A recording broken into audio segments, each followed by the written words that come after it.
Students, आज मैं आपको मैंने जैसे आपकी पिछली वीडियो में कल कहा था कि आपको मैं व्रत पार्ट 3 है व्रत की रचना करना सिखाऊंगा, जो आपकी 10th क्लास की प्राविधिक कला और या ज्यामिति कला हम बोलते हैं उसमें आता है। तो आज हम पढ़ाएंगे व्रत की रचना करना। निर्णय 1 है, जब 3 असंरेख बिंदु हैं महन की एक लाइन में नहीं है तो बिंदुओं से होकर जाने वाले व्रत की रचना हम कैसे करते हैं। तो इसके लिए हम 3 असंरेख बिंदु लेंगे जो कि अलग अलग पॉइंट पर मिले होंगे, ये कहीं भी एक रेखा में नहीं है। तो इस प्रकार के बिंदुओं को हम असंरेख बिंदु कहते हैं। अब हम इसको मान लेंगे आ, बा और सा। इस प्रकार हमने 3 बिंदु लिए और इन बिंदुओं को हम मिला लेंगे डॉटेड लाइन द्वारा। डॉटेड लाइन से मिला लेंगे। ये डॉटेड लाइन इसलिए क्योंकि ये हमारी सहायक रेखा है। सहायक रेखा को हमेशा हम डॉटेड लाइन से ही मिलाते हैं। इसको मिला लीजिए और बा सा को भी मिला लेंगे। अब हम बा और सा, बा बिंदु और सा बिंदु को भी हम डॉटेड लाइन द्वारा मिला लेंगे।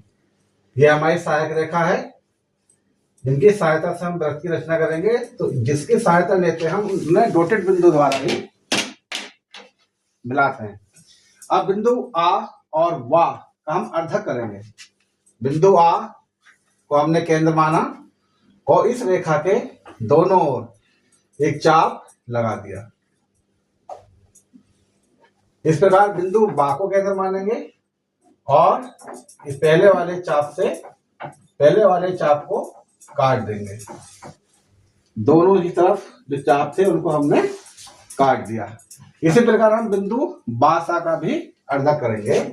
अर्धक करते समय आधे से ज्यादा दूरी लेते हैं और दोनों तरफ, रेखा के दोनों तरफ, इस तरफ भी और इस साइड में भी चाप लगाते हैं। बिंदु सा को केंद्र माना, सा को केंद्र मानकर पहले जो वाले चाप थे उनको हमने काट दिया। देखिए कटे। अब आप इन चापों को मिला लीजिए। जहां इन्होंने काटा था इससे मिला लेंगे। ये भी डॉटेड लाइन द्वारा ही मिलाएंगे क्योंकि ये भी हमारी सहायक रेखा है। और इस चाप को भी मिला लेंगे।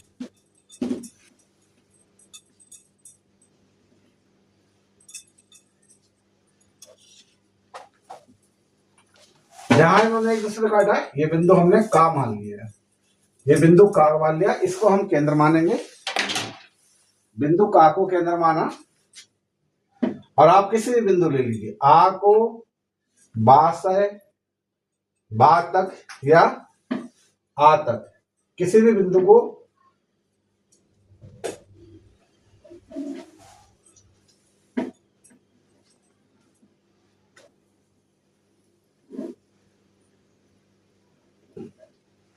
का को केंद्र मानकर सा तक की दूरी ली और एक वृत्त खींचा जो कि बिंदु आ व सा से होकर जाता है। तो आपको ये वीडियो कैसा लगा?